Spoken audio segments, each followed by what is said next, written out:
Mason was tired, dirty, and broke. His old boots kicked dust with every step as he entered the small alien village.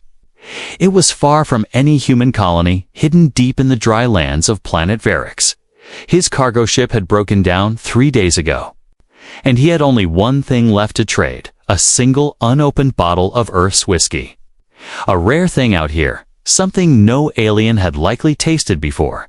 He entered the marketplace, but there was no crowd. Just a few strange creatures selling dry fruit, bone tools, and glowing rocks. Mason walked up to a tall alien merchant and held out the whiskey. "Trade?" he asked, voice rough from thirst. The alien sniffed it and turned away in fear. "No," it hissed. "Not for that cursed drink." One by one, everyone refused him. Some backed away, others just laughed. Mason was about to give up when a soft voice behind him said, "I'll take it." He turned and saw her, a tall alien woman, covered in long silver robes, her face hidden behind a dark veil. Her voice was calm, too calm. Mason blinked. "Surprised? You want the whiskey?" She nodded slowly. "Yes. My late husband once spoke of it." She offered no credits, no goods, only an invitation. "Come to my house, outsider," she said. "We will share the bottle, and I will give you shelter." Mason hesitated. But the sky above was turning red. Storm clouds were coming. He sighed and nodded. "Fine." Her house stood on the edge of the village, old and quiet. The walls were made from dark stone, the roof covered in glowing vines. Inside, it smelled of spice and old memories. She led him to a carved stone table and placed 2 cups before him. "My name is Kylesa," she said, pouring the whiskey into the cups. "You are the first human I've seen in many years." Mason sat down slowly. "I'm just passing through." They raised their cups, and she took the first sip. The moment the liquid touched her lips, her eyes lit up behind the veil. "This taste," she whispered. "It brings the past back." Mason didn't understand, but he drank with her. The bottle emptied quickly, the warmth spreading through their bodies. After a long silence, she stood. "The storm is here," she said. "You will stay the night." As he followed her down a hallway, she said something strange.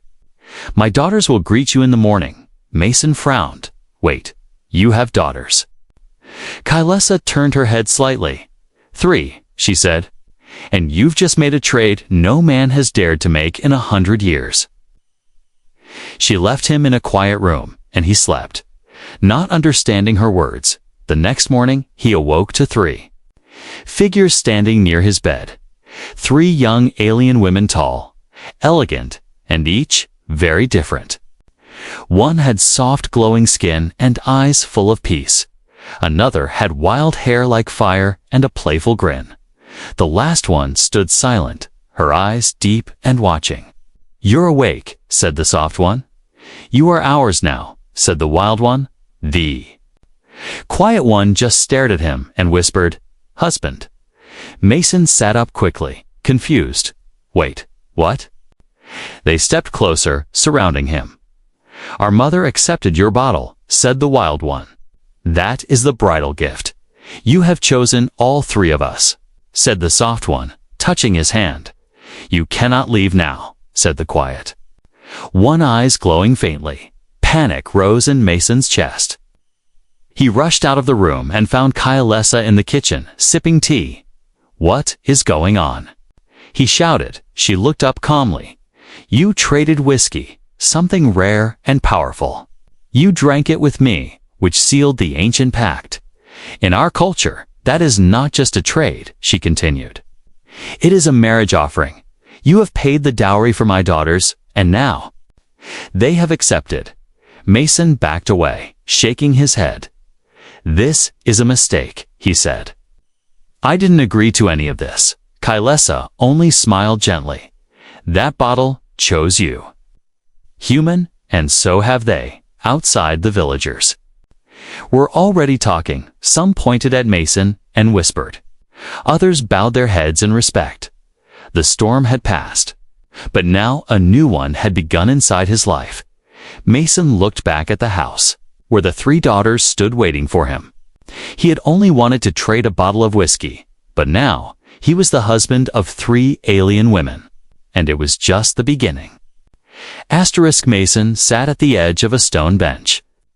Staring at the 3 alien daughters standing before him, they were watching him like a rare animal, curious, excited, and maybe a little dangerous. He rubbed his temples and muttered, "This can't be real." The calm one, Vila, stepped forward and offered him a small bowl of glowing fruit. "You must eat," she said gently. "Husband must stay strong. I'm not your husband." Mason said firmly, trying to hand it back, but she only smiled.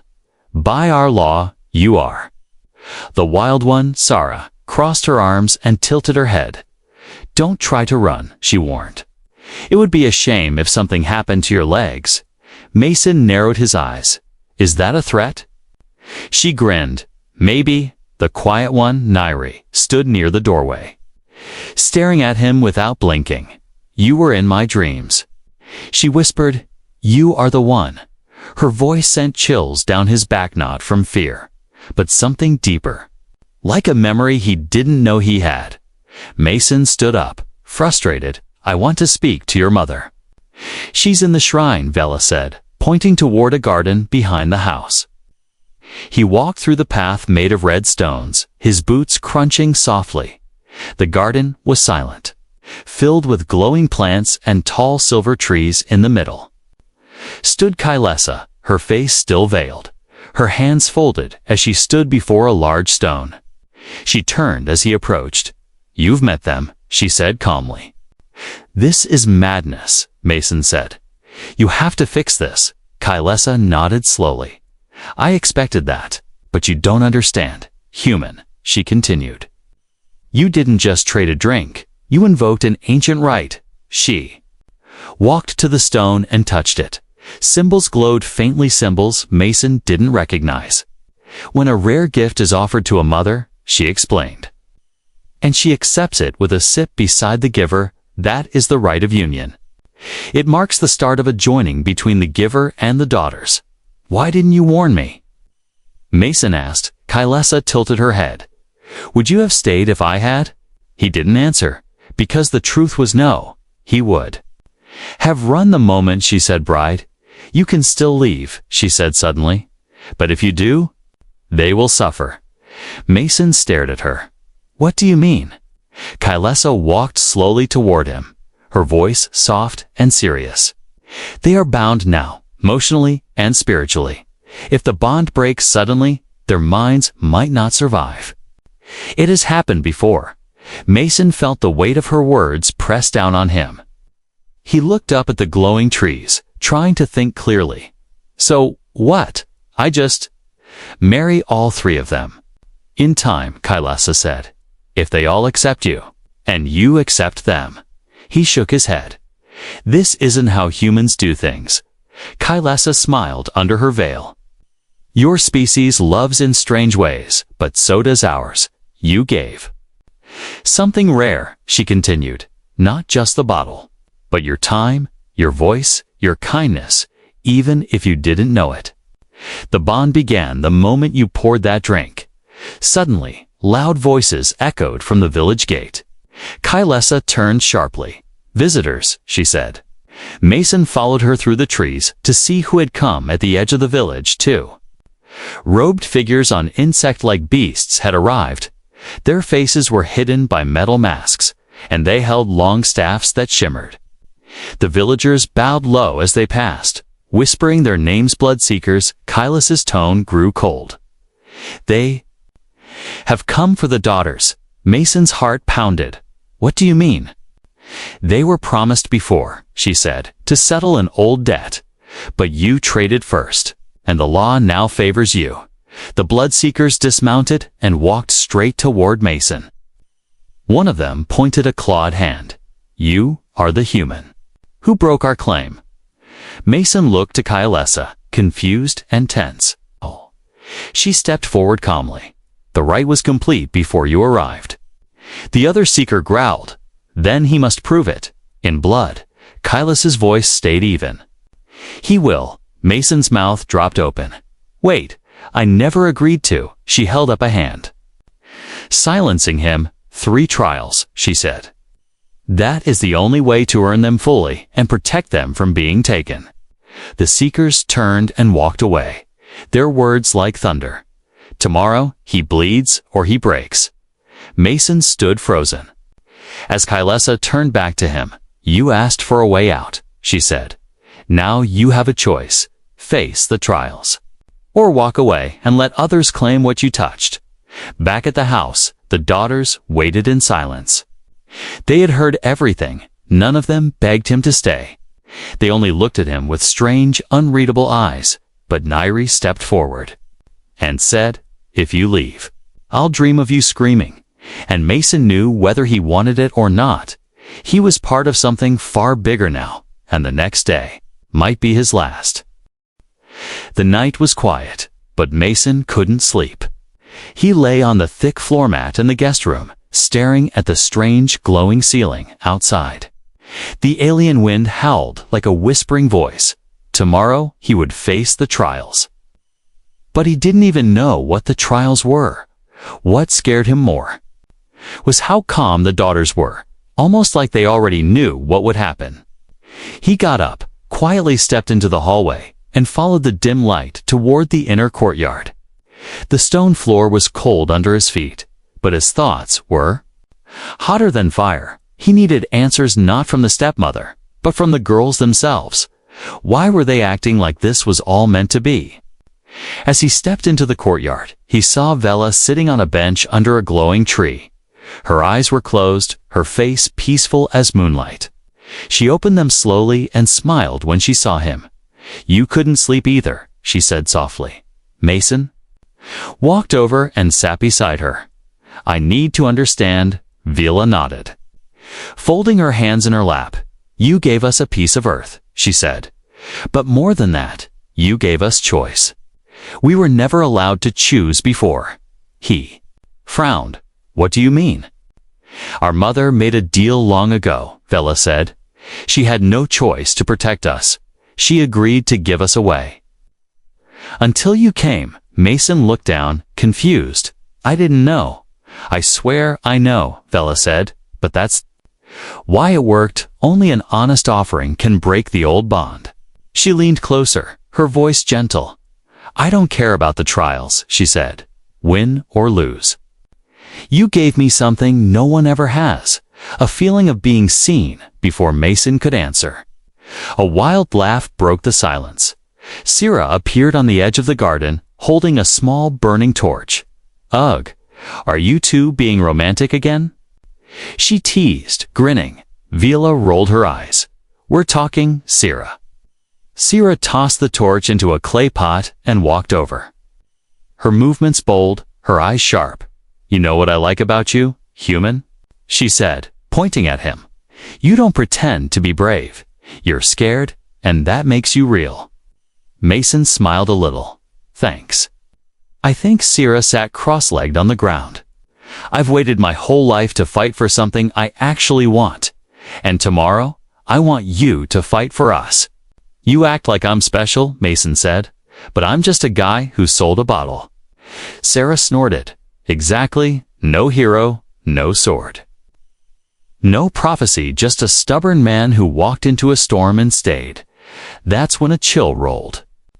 Across the courtyard, both sisters turned silently toward the shadow behind the tree. Nairi stepped forward, her eyes glowing softly in the dark. You see us clearly, she said in her quiet voice. But do you see yourself? Mason shivered not from fear, but from something else. Something about Nairi always made him feel like she knew him better than he knew himself. You were in my dreams before you arrived, she said, stepping closer. I saw a man walking through fire, not running from it. I saw your hand reach for mine before I was even born. Mason swallowed hard, unsure if she was serious or just poetic. You mean? Like visions. Nairi nodded slowly. Our blood has memory, she said, and mine is strong. I dreamed of you. But not just here, In this life, in others. Sierra stood up, brushing dirt off her hands. Okay, too creepy. Vila smiled. It's true. Neri's dreams often come true. Mason looked at Neri again. What? Did you see in your dream? Neri answered, her voice steady. I saw you bleeding in the trials. I saw the sky turn red. And I saw all three of us walking beside you. Into something new, Mason stood quietly, unsure of what to believe. These weren't just random alien girls. Each one had something different: kindness, fire, vision. They didn't just want him, they needed him, and somehow, deep inside, a strange part of him wanted them too. Not because he had no choice, but because they looked at him like he was the choice. Vila reached out and touched his hand. Sleep now, she whispered. You'll need strength tomorrow, Neri. Turned and faded into the shadows again. Sierra smirked and stretched. If you die tomorrow, I'm gonna be mad, she joked. Then she vanished into the house with a wave. Mason was left standing under the glowing tree. He looked at the stars. Above, he had come to sell a bottle. Now 3 daughters of a strange world looked at him like he was destiny. He didn't know what would happen in the trials. But one thing was clear now. There was more to this than law, more than culture. Something ancient was waking. And it had chosen him. The house was quiet that night, but Mason couldn't stop. Hearing things, whispers that weren't whispers, footsteps that faded as soon as he turned, and in every room he walked through, he felt. Watched, he had met strange beings before: traders, diplomats, even hunters from the rim worlds. But this was different. This place had a soul, and it felt like that soul was staring right at him. He stepped into the hall and followed a faint orange light. The daughters had returned to their rooms, but someone else was still awake. Kyla Satha. Stepmother, she stood in front of a glowing wall, her hand resting on a stone that pulsed with light. Mason cleared his throat. She didn't turn. You feel it, don't you? She said softly. He walked closer. Feel what? She looked at him now, her veil slightly lowered, revealing pale blue skin and old, tired eyes. The house, she said. He never left. Mason stared at her, confused. Who? She smiled sadly. My mate, their father. He was human, she said quietly. Like you. Same stubborn jaw. Same fire in his eyes. He brought whiskey too. One said it was for a peace offering. Mason's heart skipped. Are you saying I look like him? No, she replied. You feel like him, the way you carry pain behind your jokes, the way you defend others before yourself. Even the way you hesitate before accepting love. She turned and stepped toward a small shrine in the corner. There, placed carefully behind a glass panel, was an old earth coin, bent at the edge, faded by time. He gave me that before he died. She whispered, said it brought him luck. Until he met me. Her laugh was soft and dry. He was full of chaos, she added, but he loved those girls like they were his own. Mason looked at the coin, then at Kylesa, and what happened to him? She looked away. The blood? Seekers, she said, voice tight. They came before, tried to take the girls. He stood in their way. Mason felt cold all over. So that's why they hate me. Kylesa nodded. They remember him, and now they see his ghost in you. But I'm not him, Mason said quickly. No, she said, but you're something new. And maybe that's what we need. She handed him something, then a small black ring with alien carvings. This was his, she said, and now it's yours. Mason didn't want to take it, but something inside told him to. The moment his fingers touched it, his vision blurred. He saw flashes, a tall human man laughing with alien girls running across sand, carrying 2 in his arms. Fighting back masked attackers with bare hands, then falling blood on stone. A hand reaching up offering that very ring. Mason stumbled back, Gasping, Kailessa caught his arm. "You see?" She said gently, "He left a piece of himself here, and maybe it's now inside you." He couldn't speak, not because of fear, but because he didn't know what he believed anymore. That night, sleep came in strange waves. Dreams mixed with memories that weren't his. He saw the daughters as children. Running through the garden, he heard the voice of a man shouting their names with love. And he felt pain deep, final pain, like someone had died protecting something precious. When the sun rose, Mason was already dressed. The ring was on his finger, not because he wanted it to be, but because he felt wrong without it now. In the courtyard, the daughters were waiting. All three wore ceremonial robes deep red, trimmed in gold. They looked at him, not with confusion, but certainty, like they'd seen this moment coming all their lives. "You feel different," Sira said, tilting her head. Vela nodded slowly. The ring. Nairi walked closer, almost in a trance. "He's remembering," she whispered. "He's waking up." Mason looked down at the ring, then at them. "I don't know what's happening to me," he admitted, "but I'm not walking away." The sky above began to shift. Storm clouds, forming in a perfect circle, a sign, Kailessa said, that the trials had been accepted by the spirits, and one by one, the villagers gathered to witness it. All watching the human, who was now more than just a traitor. He stepped forward, toward the circle of judgment. But before entering, he looked back at the three daughters. "I'm not your father," he said quietly. Sira smirked. "Good." Vela smiled. "We never wanted another father." Nairi simply whispered, "We want you." And with that, he entered the trial grounds, not just a human, not just a mistake, but maybe, just maybe, the return of a spirit the stars hadn't forgotten. The trial circle was made of ancient stones, placed perfectly to form a ring. Each stone had a symbol carved into it, some glowing faint blue, others pulsing red.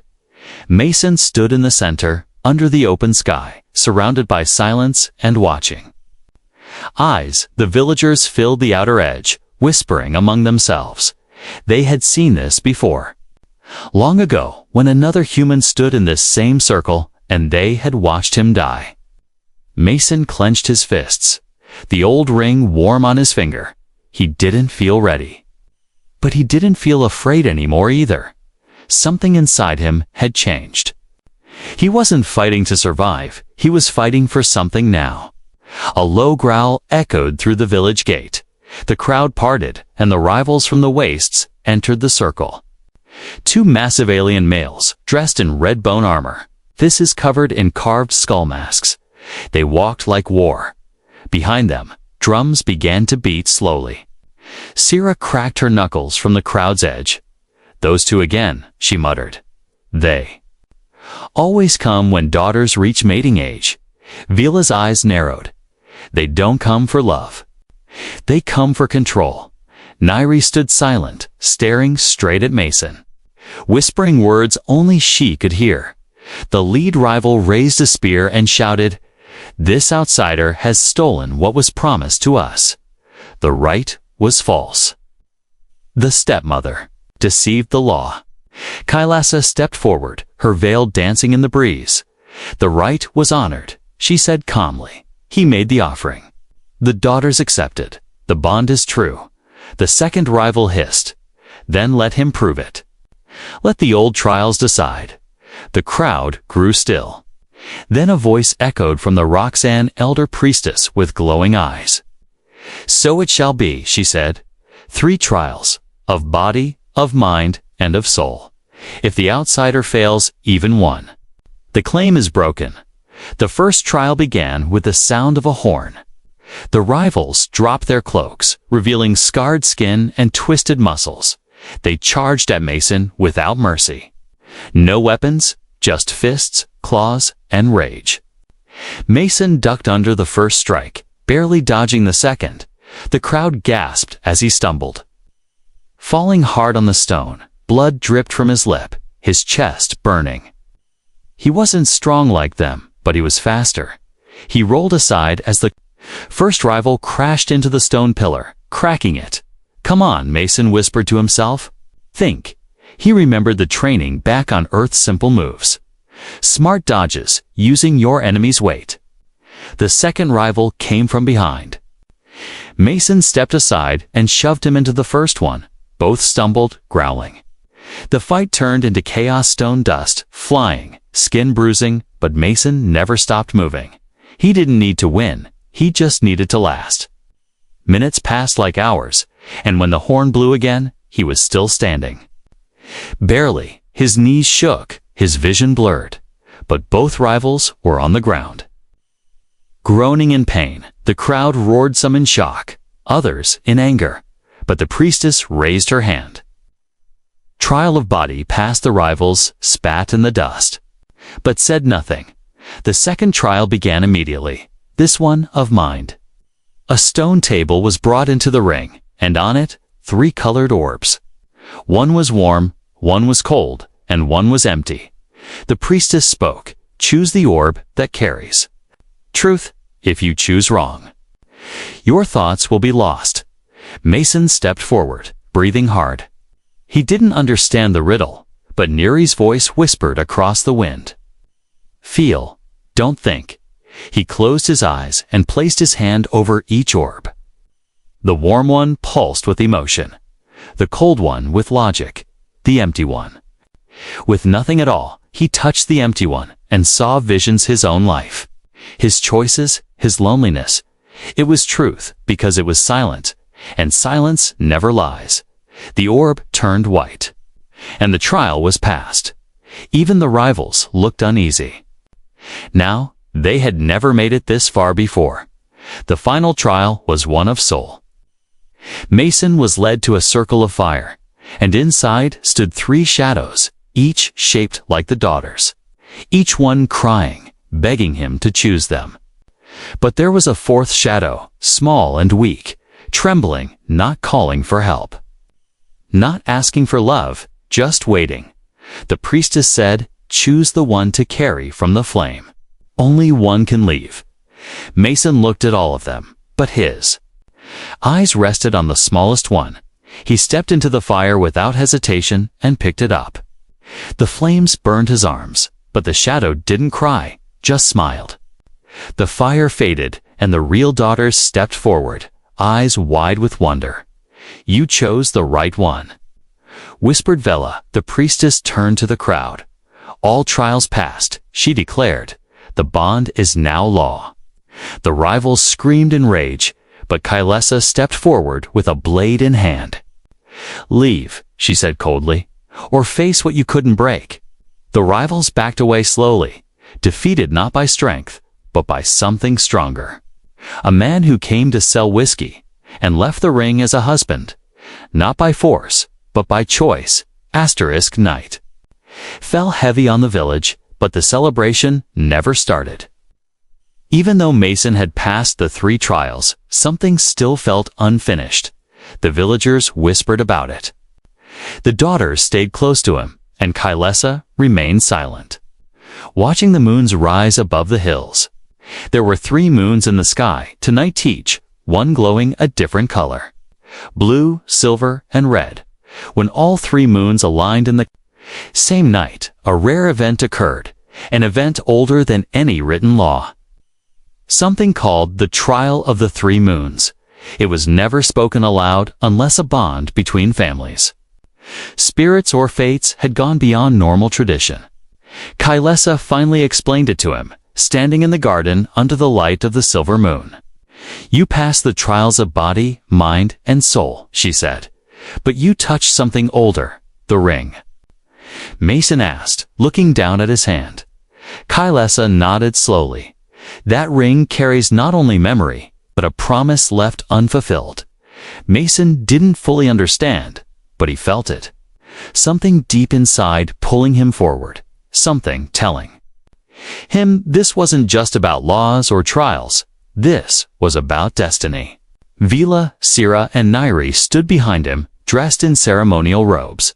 Each one held a different colored ribbon in their hands, blue for truth, silver for connection, and red for love. You don't have to do this, Vila said, softly. Sarah looked away and muttered, yeah, this moon nonsense is optional. But Nairi stepped closer, eyes shining. You already passed the trials for us, she whispered.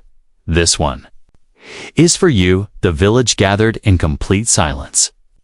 Forming a large circle around the central altar, a platform of white stone rested under the 3 moons. This was not a test of strength, but of truth. The priestess spoke in an old voice. Step forward, human. Mason walked slowly onto the stone platform, the ring heavy on his hand. She raised her arms toward the moons. You will face yourself, she said, and only your truth will set you free. A wind rose from the west, and the altar lit up with soft glowing lines. Then the air shimmered, and standing in front of Mason was himself, but not the tired, confused traitor. This version was taller, stronger, dressed in worn armor, scarred across the chest, but with a fire in his eyes. Mason stared, stunned. It was the man from his dreams, the one who died for the daughters long ago. You know me, the figure said. You carry my ring, my blood, my choice. I'm not you, Mason said, voice shaky. The figure smiled. Not yet. But part of me lives in you. Behind him, the daughters watched silently. Only the moonlight touched their faces. No one else could see what Mason saw. This was his trial, and his alone. Why did you leave? Mason asked, his voice rising. Why did you fight alone? The figure's eyes lowered. Because I believed I had to. I thought dying would save them. But I never gave them a future. The ghostly man stepped closer. You've done what I could not. You stood beside them, not in front of them. You gave them choice. The wind changed, and now the daughters walked slowly onto the platform. One by one, they tied their ribbons around Mason's arm. Vila tied the blue ribbon and whispered, you were honest with us, even when confused. You gave us your truth. Sarah tied the silver ribbon and smirked. You didn't run when things got hard. You stayed, even when it scared you. Nairi tied the red ribbon, then looked up. You never said you loved us, she said, but you fought for us like you did, and that was enough. The priestess stepped forward again. Then speak now, she said to Mason.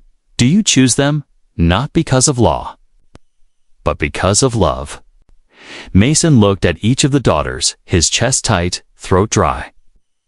He had come here with nothing, no ship, no money, just a bottle. Now 3 hearts stood before him. Waiting, I choose them, he said, because I don't feel lost when I'm near them, because even though I don't understand everything, I know I want to try. The moons glowed brighter, and the stone under his feet pulsed once. Then the ghostly figure of the old mate faded into light. The priestess whispered, the promise has passed, and the bond is now complete. Cheers broke out across the village, not loud or wild, but warm, genuine. The daughters stepped forward and pulled Mason into their arms, each of them holding him like they never wanted to let go. Kailessa watched from the edge, her veil slightly lifted, and for the first time in years, she smiled, not for the past, but for a future she thought would never come. And Mason, he closed his eyes, surrounded by strange love, and whispered to himself, I came to trade a bottle of whiskey, but I found something worth far more. The sun rose over Varix, golden light painting the rooftops and glowing trees. Birds with crystal wings flew across the sky, and the village was calm for the first time in weeks. But inside the house at the edge of the village, everything had changed. Mason woke slowly, feeling warmth on both sides. Sarah was curled up beside him like a cat, her wild hair covering half her face. Vila lay near his arm, her breathing soft and even. And Nairi sat by the window, staring at the dawn with her usual quiet smile. He sat up and rubbed his eyes, still trying to believe it all. He wasn't a visitor anymore. He wasn't a lost trader or a man looking for a deal. He was something else. Now, he was theirs, and they were his. "You're finally awake," Nairi whispered, without turning. "The sun waited for you." Sira yawned, stretched, then smirked. "He snores like a star beast." "I do not," Mason replied, laughing. Vela reached out and touched his hand. "You stayed," she said, voice full of quiet joy. "Even when you could have left." They spent the morning together, walking through the garden. The vines bloomed brighter than before. Even the wind sounded softer. The villagers greeted him differently. Now some bowed. Others offered gifts. Children ran beside him, giggling and calling him Father Moon. He didn't understand it, but he smiled anyway. In the center of the village square stood a tall pillar. Kylesa waited there, dressed in pure white. Around her stood the village elders, the priestess, and many others.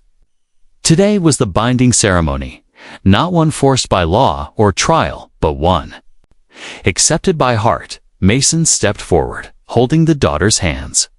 The priestess raised her voice. "3 ribbons bind him now," she said. "But today, we place the 4th, not of truth, mind, or soul, but of choice." She tied a gold ribbon around all 4 of their wrists, and the villagers clapped softly. A rain of petals falling from the trees above, Kylesa approached slowly, holding a small wooden box. Inside was the whiskey bottle, empty, but still glowing faintly. "This started it all," she said, "but it also ended something else. The curse of separation. The pain of the past." She placed the bottle on a stone altar and said something in her language. Then sealed the box shut. "Let it rest now," she whispered. It served its purpose. After the ceremony, the village held a feast. Strange fruits, roasted creatures, and glowing drinks filled the long tables. Music filled the air, soft flutes and deep drums. Mason had never danced in his life, but that night, he danced with all 3 daughters. Sira dragged him into the rhythm first, spinning him around and laughing until he almost fell. Nairi danced slow, hands flowing like water, her movements drawing attention from even the clouds. Vela danced with him last, her steps gentle, her smile endless. She rested her head on his chest and whispered, "I've never felt safe until now." When the feast ended, the village sent them off with glowing lanterns, each one floating into the sky like tiny stars. Back at the house, something had changed. Kylesa was waiting at the doorway with a travel bag and a walking staff. "I'm leaving," she said softly. Mason looked surprised. "Where will you go?" She smiled beneath her veil, "Where the wind takes old spirits. I've done what I stayed for. Now it's your home." She turned to the daughters and held them close one last time. "My sweet girls," she said, voice breaking a little. "Be happy and don't fight over his blanket," she added with a wink. Then she walked down the path and vanished into the trees. The wind seemed to carry her footsteps away. Weeks passed, and Mason grew into his new life. He built things with the villagers, helped in the gardens, learned their language. Sira taught him how to fight with bone blades. Vela taught him how to cook their favorite dishes. Nairi taught him how to listen, not with ears, but with heart, and the daughters. They never argued, they worked together, shared their time with him, and always made him feel chosen. Not trapped, not tied, but loved. One evening, Mason sat on the porch, watching the sky turn purple. He held the gold ribbon in his hands, fingers tracing it slowly. Sarah sat beside him, chewing a sweet fruit. Vela brought him tea, and Nairi leaned against his shoulder. "You know," he said, "I was just trying to sell something that day." Sira smirked. "Best deal we ever made." Vela laughed. "We should hang that bottle above the bed."